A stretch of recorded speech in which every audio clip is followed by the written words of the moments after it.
Hey guys, today we're going to work on improvising with a pop feel. So we're going to start out in the key of D major, playing a chord progression. I'm going to play D and then A, but with an open position, and B minor open again, and G open. So 1 and 2 and 3 and 4 and 1 and 2 and 3 and 4 and 2 and 3 and 4.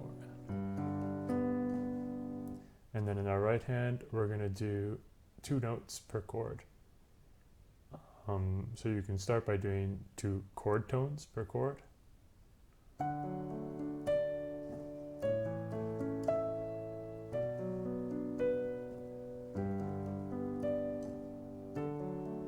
Something like that.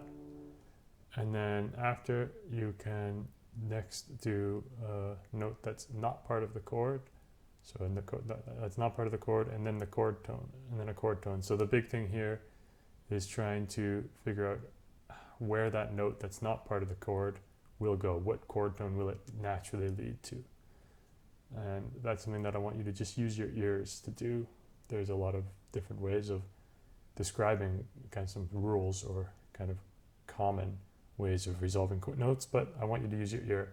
So for example, if I play this B, that's not a chord tone, I hear that it goes nicely down to the A. Or if I play the G, it falls down to the F sharp.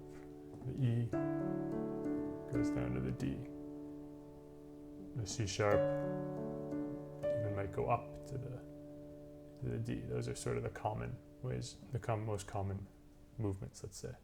So you start with one note that's not part of the chord, and then a note that's part of the chord. So.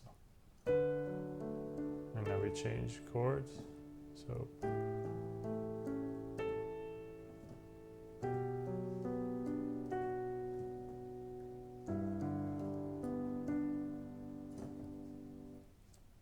you can work on that. And the third thing that you want to do is you want to start to include some rhythm into it. So we're going to play each of those right hand notes on the and, push. So we're going to play it on the and before beat 1 and the and before beat 3. 1 and 2 and 3 and 4 and 1 and 2 and 3 and 4 and 1 and 2 and 3 and 4 and 1 and 2 and 4 and 1 and 2 and 3 and 4 and 2. All right, so that's the next thing to do. And after that, you can even go as far as to fill in those extra beats. So we're going to leave and 1 and 2. So and 1 and 2 and 3 and 4 and 1 and 2 and 3 and 4 and 1 and 2 and 3.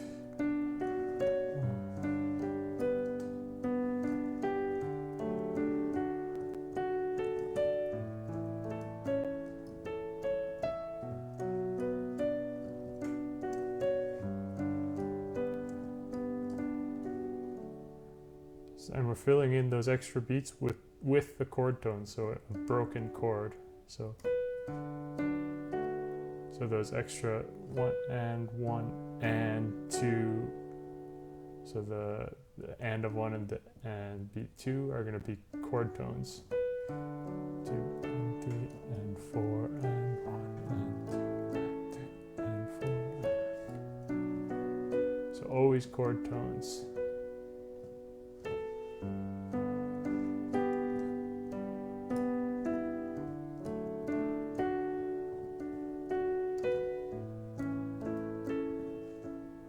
So you want to be very fluent with being able to move with different positions in your right hand, with different inversions of the different chords. Right? And you'll always notice that it'll be just like a regular D chord, but it'll first have the note that's outside that will often fall down to the other part of the chord.